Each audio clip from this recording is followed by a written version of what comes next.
There is a new bill that has been offered in legislation in the U.S. Congress to repeal Social Security taxes. I want to tell you more about that. But before we get there, subscribe to my channel. Let me share with you the conversations I've had for over 30 years with my clients with you.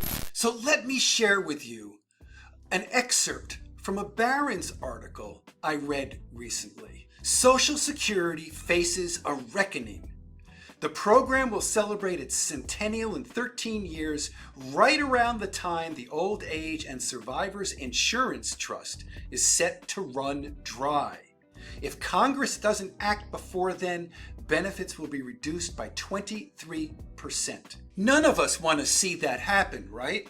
And the good news is there have been more and more a proliferation of these proposals that have been offered in Congress to help to shore up the funding for the OSADI Trust, the Old Age and Survivorship Disability Insurance Trust, which we know as the Social Security Trust. And recently, Angie Craig, a representative from Minnesota, has offered a bill that she basically has entitled, "You Earned It, You Keep It."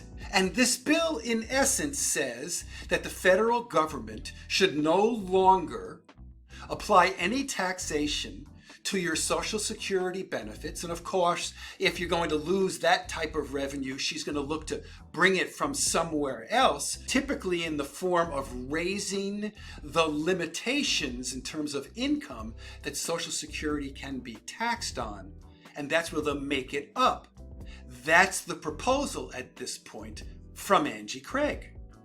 So let's take a look at this for a moment. So here is the quote from Representative Craig. "Social Security is a promise we have made to the American people. If you work hard and play by the rules, the dignity of a secure retirement will be within your reach. But taxing the very benefits American workers have earned after decades on the job diminishes our promise and threatens to undermine the financial security of retirees." She goes on to say, eliminating this tax will help Social Security benefits go further and ensure that American retirees have all the resources they need after a lifetime of hard work. So a historical lesson here. It was put in place after two different sets of legislation that the Americans who were receiving Social Security would not be taxed at the federal level. But in the early 80s, under the Reagan administration, it was determined that the funding for the OASDI Trust, Social Security, was in trouble. Sound familiar? And in 1983, it was put into place that upwards of 50% of your Social Security benefits could be taxed. And then 10 years later, another enhancement to that came where we added another layer of taxes where we said upwards of 85% of your Social Security benefits could be taxed. And that's what we've been living with for the past 30 years. Here we are again at a place where the OASDI funding is in peril. So we're looking to change things again. How can we add more to the funding so that those who are expecting this money will not get short-shrifted?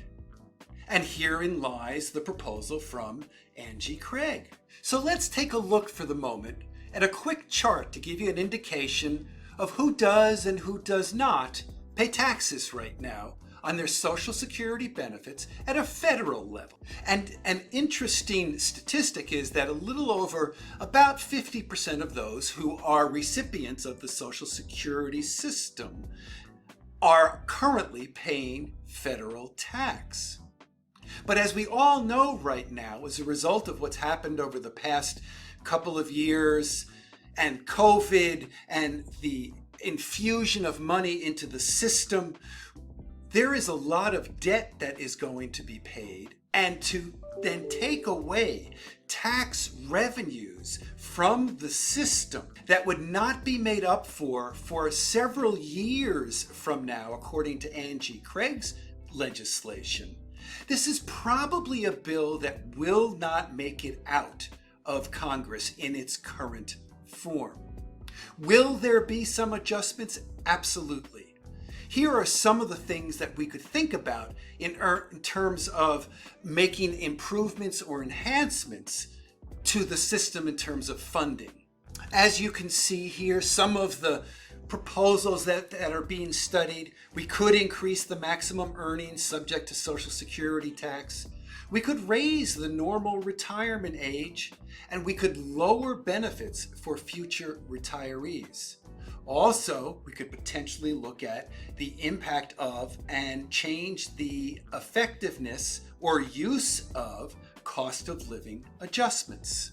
You can certainly go to our video to see some of the strategies used to save on the tax exposure that you might get as a result of receiving Social Security.